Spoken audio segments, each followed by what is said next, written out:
Got my Gentlemen, good morning. How are you? I don't mean to confuse you with the gentleman, but DT, Holly. Mr. Mitch. Good morning, Morning, Mitch. DT. Morning, Hey, thanks for Howard. taking time today. I know it's a sunny, nice day probably in Florida, but you're going to help me get over a Hodge. These are actually things that I know I shouldn't, but I'll wake up in the middle of the night thinking, oh man, I gotta like what pee. did like we said, what did the Fed do now? Or what's whoever's going to do is going how's the market going? And that's like two of the topics today, because there's like I don't know about you guys, but I think we're getting inundated with just too much damn information anymore. I think you look at it too much. Yeah, I mean it's part of the It's age. I mean, I don't know. Our news is all what do you call that now, where they sort it through it and give you your news because you've shown an interest in it in the past. Oh yeah, well, it's you're targeted. AI tailored to Yeah, your. it's tailored to you. So the first news I check every day is I get updates from Charles Schwab, what happened in the overnight, and I get you know so emails from them. So it's usually sports and money, and then Yeah, lately I've just been asking Alexa, what's the news, and it's usually like this, weather, politics. Like okay, whatever. yeah, so if you take politics, sports, and money out of it, I don't know what other kind of news there is. There's the celebrity stuff, and I don't care what Kim Kardashian or whoever did yesterday. Yeah, that's pretty yesterday, by the way. Yep. So whoever today, Sydney Sweeney, There you great. go. She climbed up on the Hollywood sign in a new set of underwear to advertise them. Great. I'd love to personally have been there, but Sure, she does that, but I you climb know, up a phone pole in my underwear. I get arrested. yeah. I So told you, DT. I told you. He keeps forgetting to wear pants. Um, but yeah, so money interests us all, and so the It Fed does. It does. the Fed gets a lot of headlines in this news cycle lately.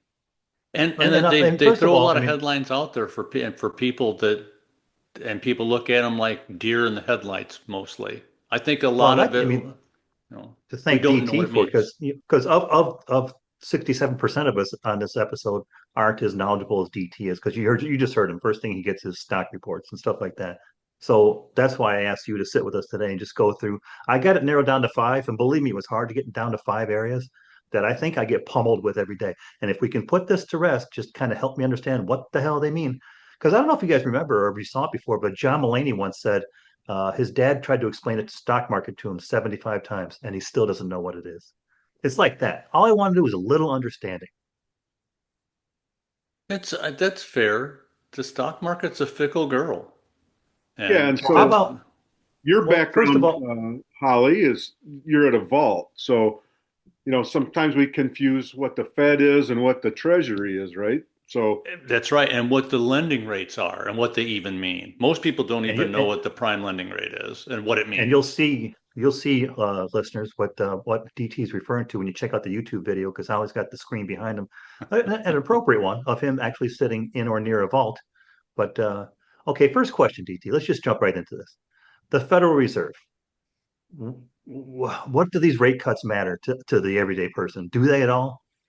short term, no. If you're not buying a house or buying a car, I'm excited already. Did you hear that? Short they term. they Yeah. don't. Well, Like I'm not going to go out and get a home loan this week, and I'm not buying a car this week. So I'm not borrowing any money. I mean, the Federal Reserve does not loan me money. no. They loan banks money overnight. That's And all the federal. that's what that is the Federal Reserve, that rate is the rate for banks to get lent money for one day. And that's what a lot of But it, people don't realize. There's but it does different. So matter. Like we so it talked about, it's affects. not just about us, it's about all the demographic that listens to this show. So a lot are younger and looking to buy a home and they just can't do it right now. Mhm. So it affects.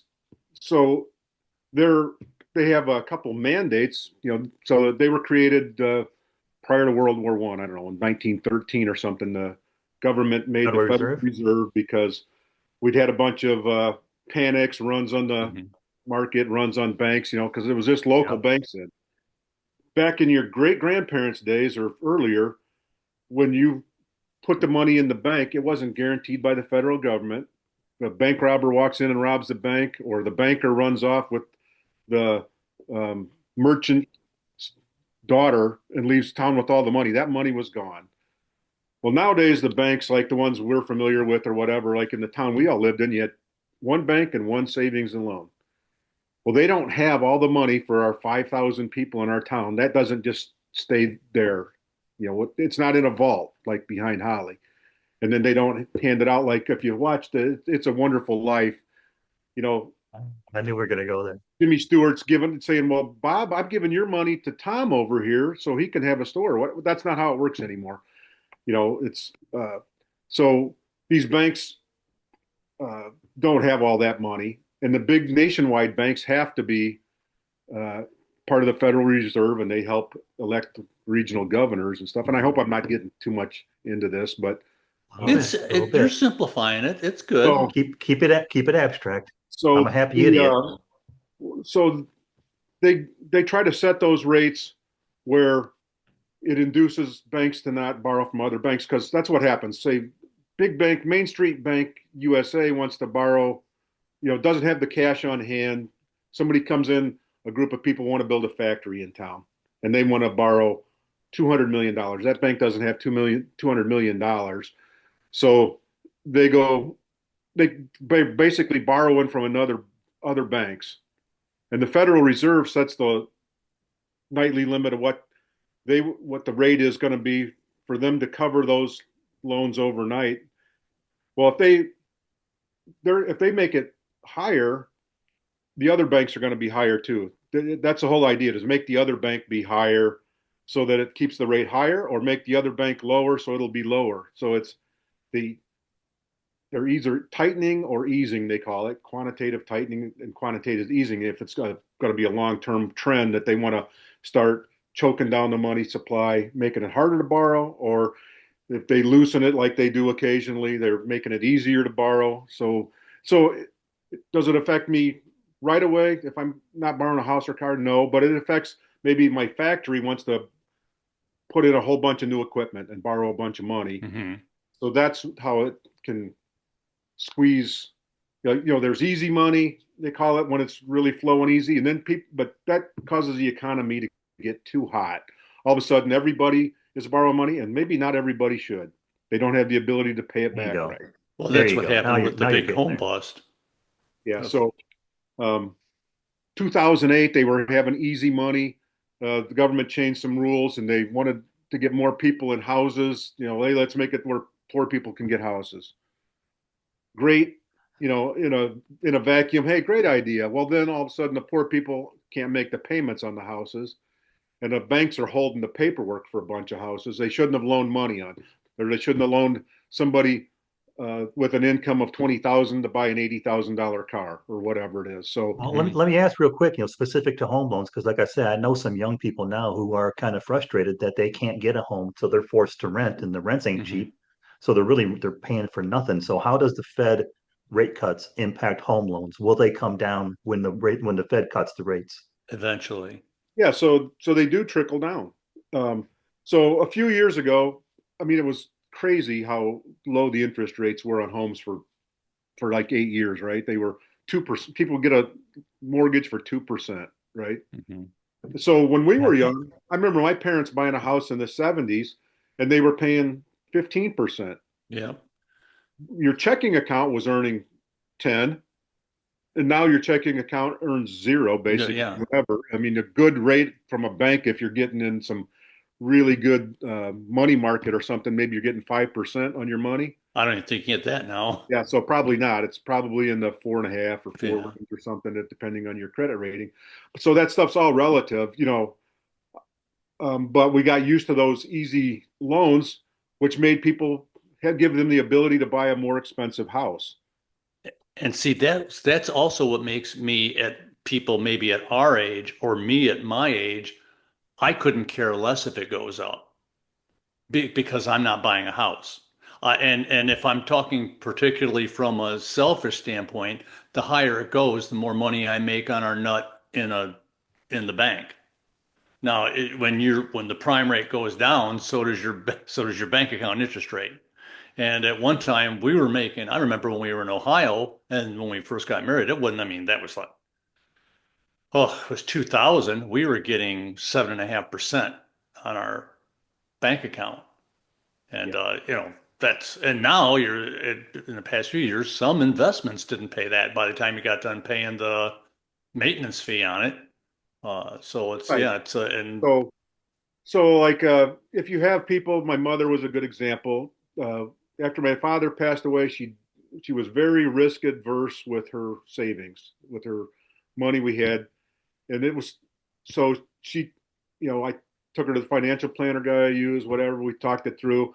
She wanted to be in real safe. I don't want to lose my principal, so he put her in U.S. Treasuries of various lengths and laddered CDs through, that would become, there's a churn there and stuff. So to get her a income of maybe $18,000 a year to go with her mhm. Social Security. So it T depends. bills, T bills.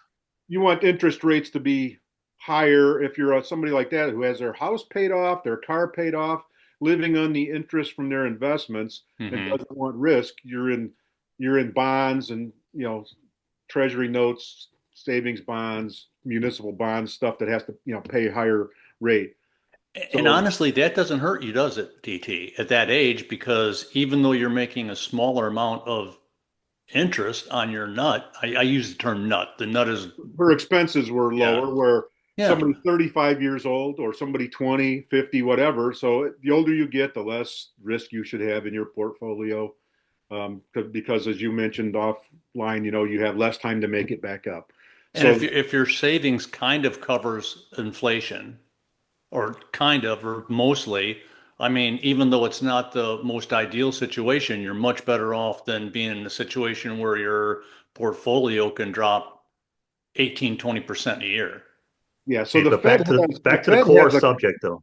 the Let's sum Fed this up has so a we can move couple on of to the next one. mandates by law, and one of those are to help keep employment steady and slightly rising, and the other one is to um, kind of keep the economy from going bad, whatever, too hot of control inflation. So their mandates to keep inflation at like 2.5% ideally, or something like that. They want to keep so that way if the $100 you have in the bank is still gets you $97.50 worth of purchasing power next year, not $65 worth. So they want to keep, that's what inflation, the insidious part of inflation is. $1 million today is worth, if somebody had $81,000 when we were kids, it's like having $1 million today because you could Hmm. buy 3 houses and 2 cars with your 81,000. Now you need, or something like that. So that's what the thing about inflation. When people go, I've got, you know, $5,000 in the bank and I've had it in the bank for 10 years. Well, you can buy a lot less with that now than you could 10 years ago. Okay, So let that's, me ask you one question. I'm going to give you a statement, DT, and you give me how. I mean, because for people of an age group, no long-term plans, no big borrowing coming up. Fed rate cuts are more like background noise. But what about the younger people? What do the Fed rate cuts mean to them? well, they're the group that's trying to buy the house. Right. So, Hmm. I mean, that's a whole bunch of stuff.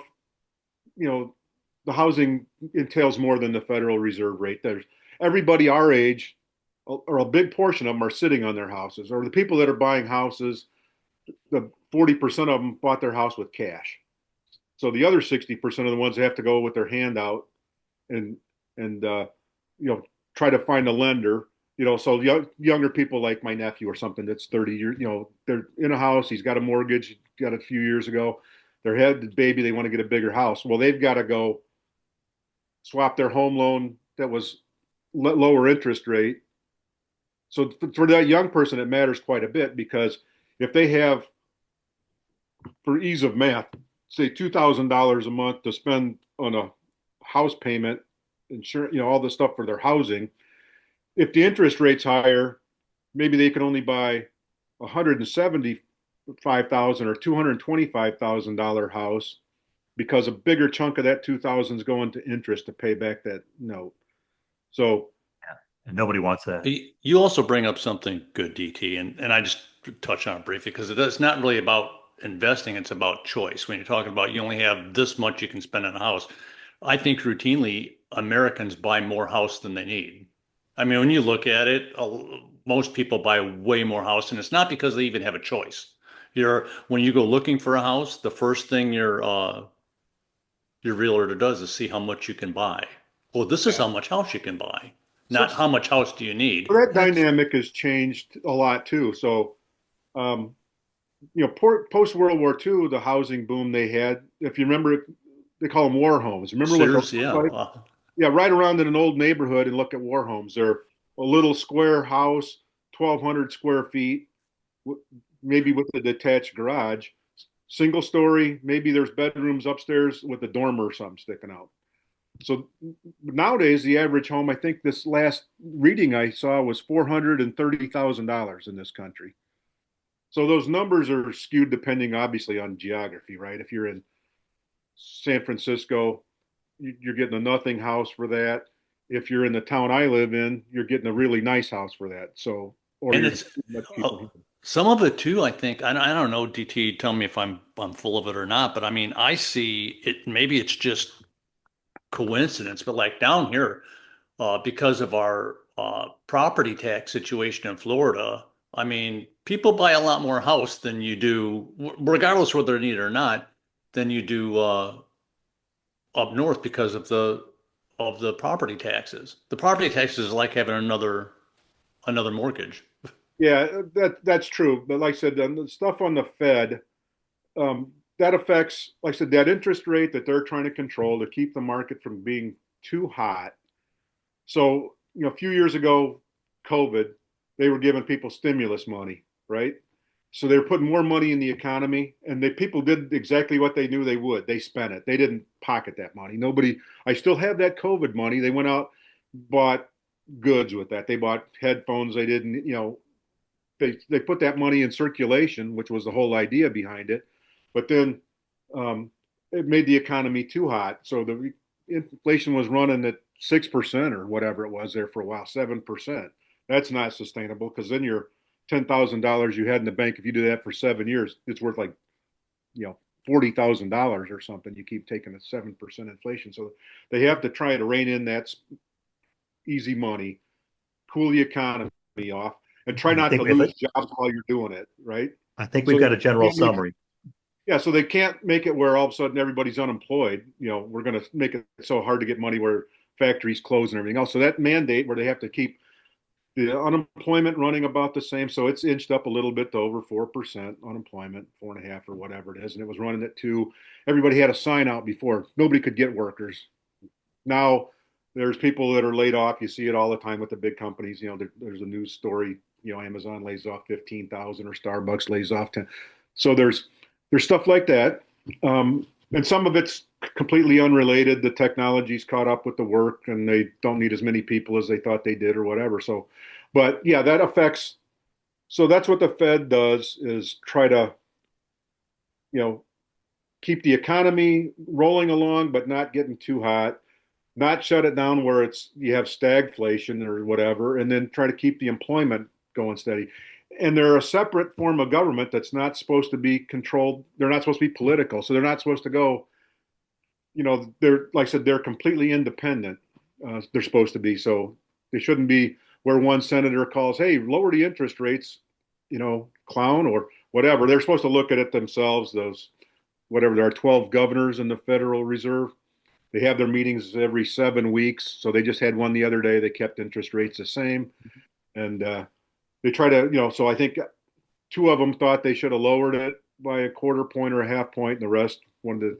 So that's how that works. I think they're getting pressure too. I Yeah. think they get pressure to That's lower enough it. summary, guys. Let's move on. We've already put 20 minutes onto this one. I did not think we would go that far. So let's touch it. Let's tip into one that I know Holly's very interested in. And I'm begging you, please don't go 20 minutes on this one. But let's do a quick summary on tariffs, DT. Okay. So, Oh, yeah, there you go. I mean, Yeah. I don't know.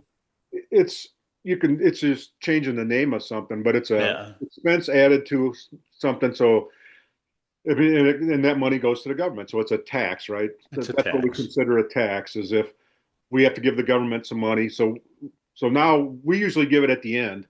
We go to the cash register, and I think, oh, I bought this $100 item, and then it's $108 or whatever it is because the federal Yeah. government gets some, the state government gets some, the county government, the city, whatever. So now it's at the port when it comes in, they say, well, this came from, I don't know, pick a country that we, Canada. Scotland. This came from, this lumber came from Canada. We're mad at them this week, so we're going to charge a 35% tariff on this lumber when it crosses the Hold up, border. right, now, right there. Like that seems Yeah. to be less economy related and more politically related because But you just that's said the you're way it pissed is off right at now. Canada, so we're raising prices.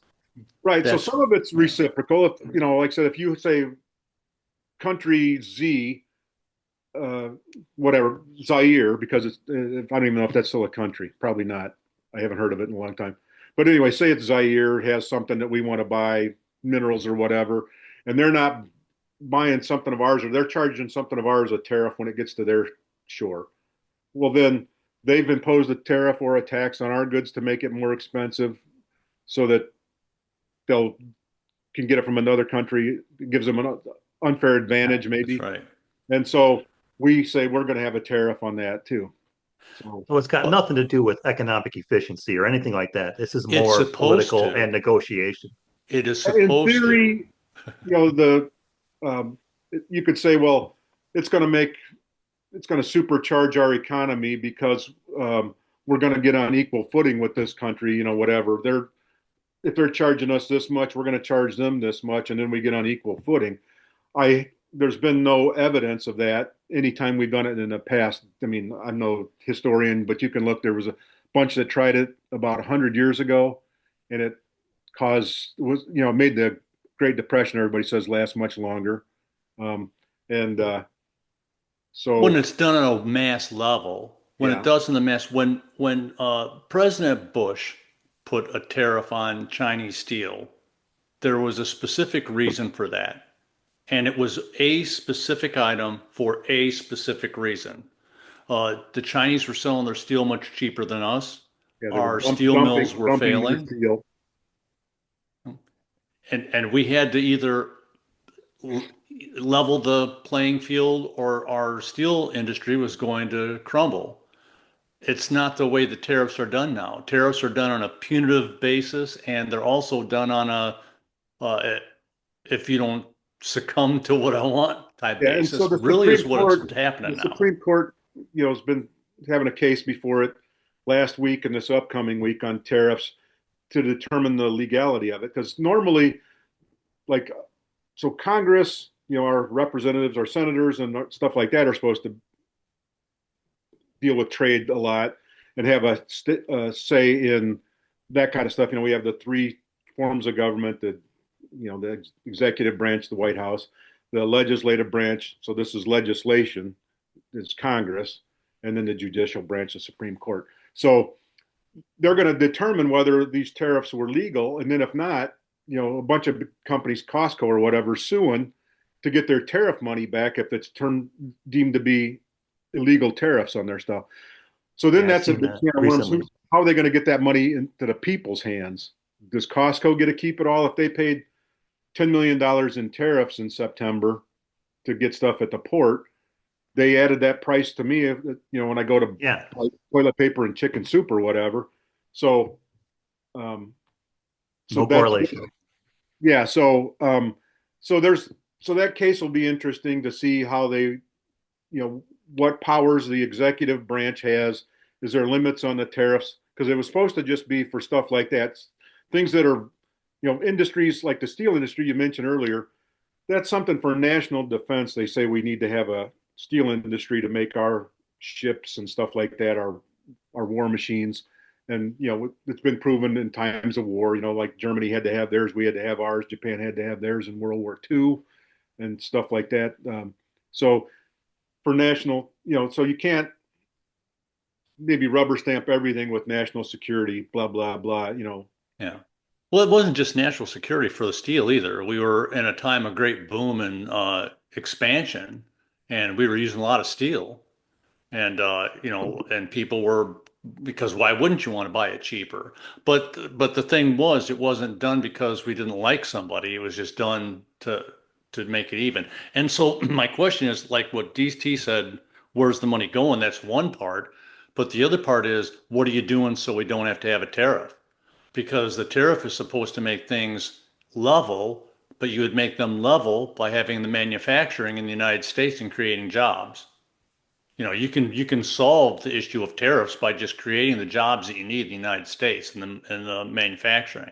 We chose But not again, to, and for that feels like a long-term but solution. You're not going to see anything soon.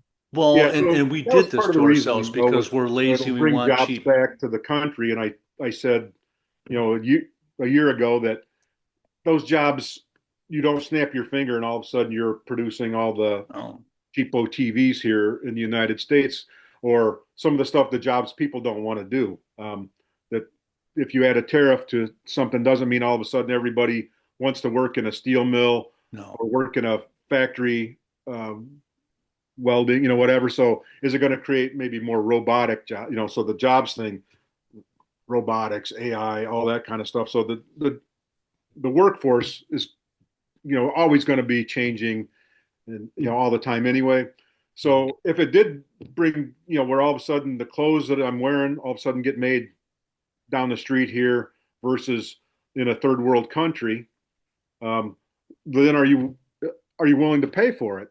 Most people are looking for the Really, yeah. cheapest good, and Mhm. that's, so that's what, the tariff makes it less cheap. But most people we know don't go looking for the label. My jeans are made in the United States. My shoes are made in the United States. My TV's made in the United States.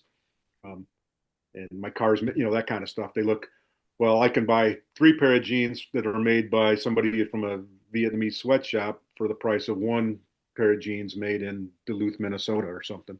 Yeah, you'll see people walk right past the red tab Levi's to go to the to the other Levi's because I think the red tabs are made here, right? And then the other ones are I have no made. idea what the red Yeah. tab means. Well, red But tabs still, are, I think you They they're used to be. Now they're virtually none of them are made here. mm, San Francisco let did me ask. make some of the red tabs.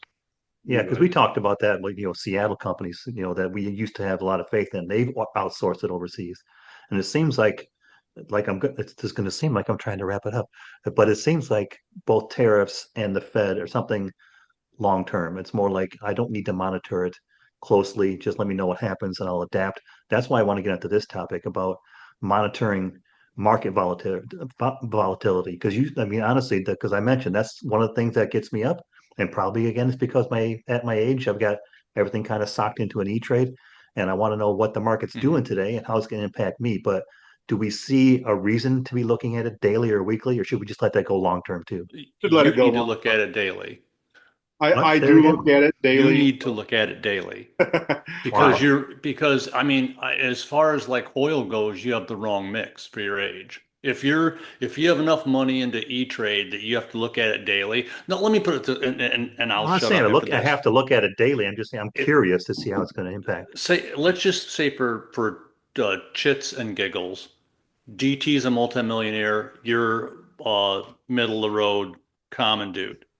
You don't no, I'm just saying, I'm just laying it out there. It's a lot easier when you can absorb a loss to not look at Yeah, it daily. And that's why, like with our 401 that we've picked out a specific portfolio that we look at. No, we don't look at that we are in. We don't look at that daily because that stuff's going to have its ups and downs. And I mean, it takes time. It's cyclical.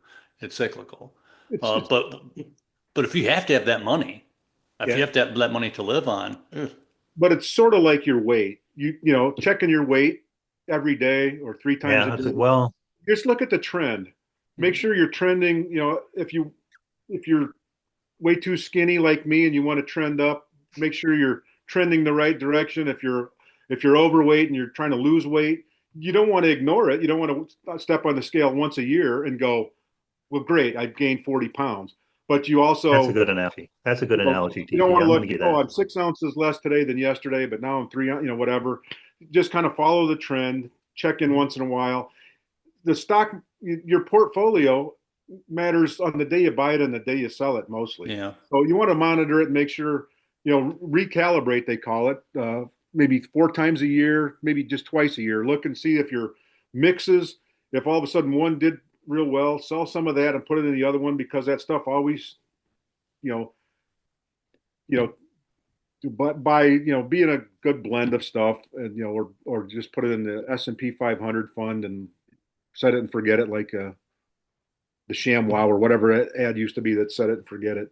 Um, And Let me. also have a good mix between your 401 and a cash reserve. And that's going to get into topic number 5 easily, you guys. But thanks for the segue because this also gets into topic number 4. And I know, I mean, the last two, this is like almost, I don't know, maybe it is like subliminal I was thinking about, but this being like tax time because this episode probably will come up in March. Um, so what are we thinking? I mean, I am confused as heck over jobs and earning levels and this and that about Roth IRAs. What Hmm. the hell are Roth IRAs and who uses them? That's an easy one. Go for it. Roth IRA is a post-tax investment tool.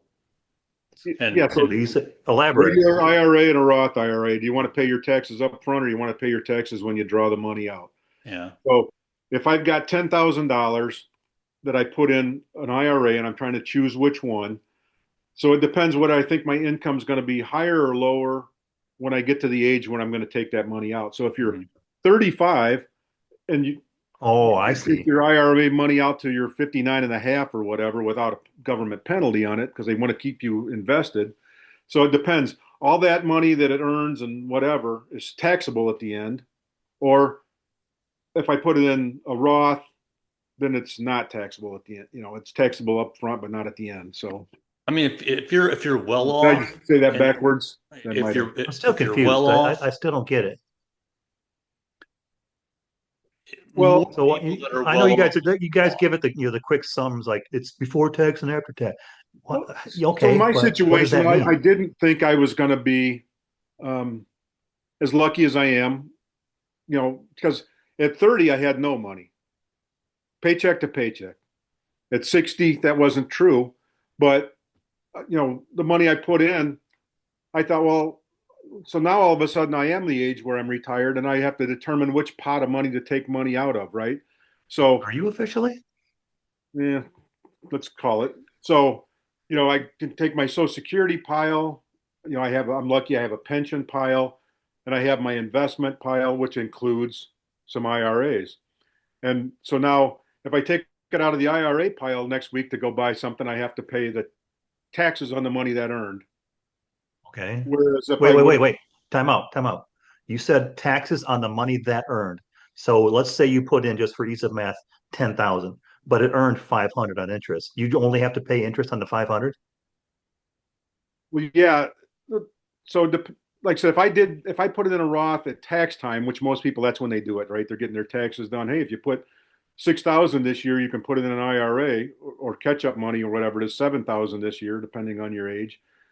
And it saved you, so you didn't pay any taxes on that. So then you owe the taxes on that when you, Okay. You owe Okay. you owe the taxes on the nut plus you owe the taxes yeah. on the interest in a regular IRA. A Roth IRA, Okay. you owe Keep no going. taxes. No, stay with your analogy, Holly. The nut, I don't owe When any you taxes when on, you or the have money a made from regular the nut. IRA, you pay taxes on the nut and the interest when you pull it out. Okay. When Okay. you have Go a on. Roth, you've already paid the taxes before you put it in, so you're already On the square with the nut. government On the nut. on the nut and the interest. Well, the interest, I think you still do. You have to. I don't think you have to even pay money on the interest, do you, D? See? No, Damn it's it. not. So it's not taxed upon your distribution in the Roth IRA. So, At all. But the Ever. Roth IRA is for either a wealthy person or a person that knows I'm putting this in and I'm not taking it out, which is, Well, not oddly necessarily, enough, because it lets everybody working should adults probably get pay one every taxes, year if you're under but 59 the and a half. Roth lets like as opposed to what you just said, Holly, the rich person, it lets working people pay taxes while they're still working, right? Yeah. hmm That I think makes sense. You can draw it out later without worrying about the interest, right? Yeah.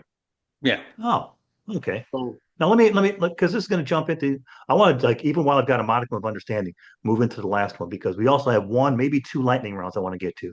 Um, the all of this stuff. I mean, because we've all seen like when I was younger, I just started, when I just started raising the boys on my own, I had, like DT was saying, I was living hand to mouth, paycheck to paycheck. There's Hmm. no way I could afford to pay a financial planner or a tax preparation person. I was doing TurboTax.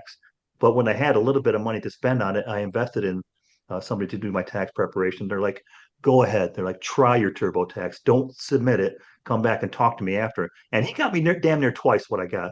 But I'm not talking Hmm. about specifically for tax preparation, but for personal financial planning, DT. Do you hire somebody or do you go it alone? Because there's a lot of variables here. I would say 90% of the people should go to somebody, maybe a higher percentage than that, because we're just not, if you haven't had the training in it, um, this is a pretty important part of your life. So you don't go fly an airplane just because you saw a movie and you ran a flight simulator at home. Have there been people successfully that have stolen a plane and only known how on a flight simulator? Sure. But You're crushing your I can analogies think today, of maybe DT. one or two instances. I'll give right, you there your was credit today. whatever. But like I said, you want to get the pro and you want to get somebody that's a certified financial planner that has a fiduciary responsibility to look out for your best interests by law. So, God, you sound like that JD Price commercial. so Boy, that you, was good though. That scared me when he said that. the investment advice shouldn't come from DT on a podcast or whatever. It should go to somebody that's looked at your situation and so says, "Hey, let's. Have you ever looked at made a budget? So you make a budget. You get you look at your expenses. You look and see, hey, did you know you're subscribing to Netflix and 20 other things? Maybe you could cut up a little bit of that out for today, DT. For 10 years from now, DT will have a little bit more money for, you know, hookers and blow or whatever. Hopefully, So, But here's the thing: hookers and there blow don't you mean just as much to you now hey, as you they just did back derailed right. then. your So analogies. you Get have to back on walk track. that fine line. So the financial planners, everybody I've ever taken to one, and I've taken a few people to them, family members, friends, widows, whatever, that person has, been able to give them some pretty good advice. And, Yeah, um, I'll buy that. and so, if it saves you a few $100 and it gets you into some better habits and it protects your long-term future, I would tell I tell everybody I know, go see one. What are you waiting for? Don't wait till you're like I had people I work with that they're getting ready to retire. And they want, hey, who do you use? I want to go get well, you should do that when you're 20. Yeah. Put in the good habits, even if you only have $5 a month to save, that's $60 a year. That surprisingly, that turns into a lot of money later on. And there's some cool stuff, so politics aside, they have that new thing. So let's say you had a baby just born last year, like my nephew. They've got that new thing where every child gets $1,000 in a account. They're calling it a Trump account or whatever. That's supposed to get deposited sometime this summer, and they show that $1,000, if you don't add any more money to it, is worth, I think it was $17,000 by the time they're 18, and sixty Nice. thousand dollars by the time they're 60 years old. Yeah, I did see that math. I didn't know what they were talking about. I kind of glossed over it because my And if kids are and grown, I if guess. you live in certain states, then some of these big rich guy Michael Dell promised everybody in a couple states that he would give it, match that money, and then Grandpa can put in $500 too, or Joe. Anybody can help put money in anybody else's account. Let's say I'm feeling like, hey, I got a big tax return. I got a couple $1,000. I'm gonna, put a little bit in this person I know's account or whatever. So that person, that little baby, my nephew's son, Callan, who's like a month and a half old now, um, that money goes in his name when he's 18. And then he can add to it or take it out or whatever. But anyway, at 18, he's got Hookers and blow. $17,000. And if he's smart, he leaves it alone as part of his retirement thing.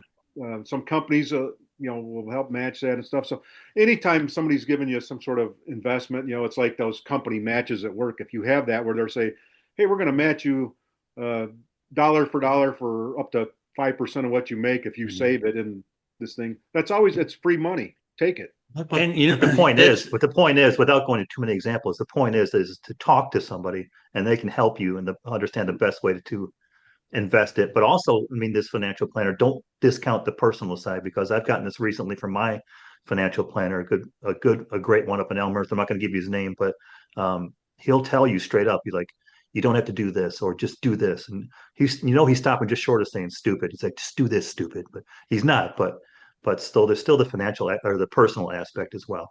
But if you got time, if you guys don't mind, I want to jump into because we're already pretty long into it. I want to jump into DT speed round. You okay with that? True, good.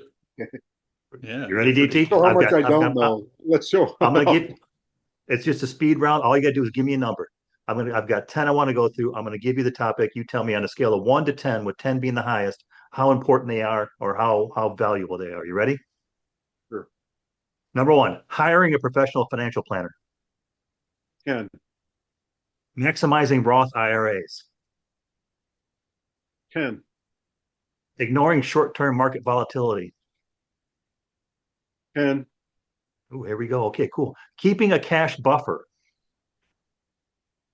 5, 6, staying invested through downturns, 10, managing debt deliberately, not emotionally, 10, limiting exposure to financial headlines. Ooh. probably 8. Understanding interest rates without reacting to them. There's the Fed. Yeah, 6, Treating Social Security as supplemental, not foundational. 5. Because Ooh, that one totally depends on your income level. Yeah. okay. Focusing on long-term planning over short-term. That should be an easy one. You can make that 14 if That's you a want. 10. So, like I said, a couple of those, but like I said, all that stuff's very important. On an end note, like I said, the poor widow or whatever who is only relying, and there's a big chunk of the country that only their sole source of retirement income is their Social Security. So, they're Yeah. not able to treat it as a supplement. There's only about half the country. There's only about half the country that even saves for retirement. As I'm looking up Okay. here, I actually I'll, looked at what? well, that's okay. I've got a speed round for you too. I don't want to go too off track here. I want to stay All on the right. five Sorry. topic. Okay, now be ready. This might be lighthearted. I'm not sure, but because we're going to get off the finance track because it's kind of hurting my brain. We all like pie, right? We all like what? Pie, I have heard it about it. as Yeah. opposed to cake, pie. Yeah. Yes. Okay, I'm going to give you 2, 4, 6, 8, 10 pie topics. You tell me same thing, 1 to 10, how important. Apple pie. 3, Ooh, pecan pie. 5, Pumpkin. 9, Ooh, pizza. 10. Banana cream. If it's from Emerald's, 10. If it's from Chicken somebody pot. else, hmm? Chicken Chicken pot? pot. Okay, 7. Oh, Chicken pot pie. 0, 0, Really? -5. Oh, okay, you surprised me on that one. Coconut cream. Oh, -10. Ooh, Sigma Pi Epsilon. I'm just kidding. Sigma Phi Epsilon was my fraternity when I was at Illinois State in 1982. Sweet potato. It's 9. It's just pumpkin pie with a different name. Okay, this is the last one. You ready? The pie that walks into a bar, but the bartender says, I apologize, we don't serve dessert. Well, Yeah. That was kind of stupid. yeah. I I thought you were going to go don't with even pie. know where that last one came from because I looked up the other ones diligently. Yeah. So yeah, I'm a pie Well, guy, we've but I like uncovered, my yeah, specific pie. we've uncovered some real tendencies there we should talk about. Because really, for me, when I put that together, the debate for me was banana cream and coconut. Because I heard everybody like, oh, that coconut. Most Oh, people hell who yeah. I'm like like, one like the other, but some people with coconut, it's like what's that shit in Mexican food that looks like parsley? Cilantro. cilantro. You're Cilantro, right. Yeah, yes. You're some right. people hate it. Tastes like soap to them. There's a Yeah, lot of people like exactly. that with coconut. I used to, but now I really love fresh cilantro. Dried cilantro has kind of got that soapy taste, I think. And Oh, I used to hate coconut when I was young, and now I love coconut. I didn't even eat it till I was 35, and now I could eat a bag of almond joy or mounds or Well, now coconut you talk pie. about apples and oranges. Because okay, let's go to that. Between the two of you, Mounds or Almond Joy? You got to Neither. pick one. You got to He pick doesn't one. like coconuts. So I'm Oh, going he to doesn't say like coconut. Okay. almond joy. I'll pick How the about Mound or the Almond Joy Milky? because at least I I'll can make an pull the easier one almond so out we, of so it. we can wrap this out. Milky Way versus Snickers. Snickers for me. I'm gonna Oh go yeah, Milky Way. you Milky Way son of a bitch. All I like right, to let's keep take. my nuts, but on their own. Ah, The old Mars bar, I opened the door. It's my own the fault. I old opened the Mars door. bar was better. When it had that Uh, different nougat and the almonds. if you want to go to all of them, I'll take Payday all day long. Payday over Baby Ruth. How about Zagnut versus the Clark bar versus Butterfinger? A Sagnut versus a kick in the nut. I'll take a kick I'll in take the kick in the nuts. the nut. But on that, DT and Holly, I appreciate you guys taking the time today. I know we went long on the Fed, but that probably deserved it. So thank you for going into a DT. I told you we had a wealth of financial information at our beck and call. So I appreciate you taking the time and great analogies aside from the hookers and blow, great analogies.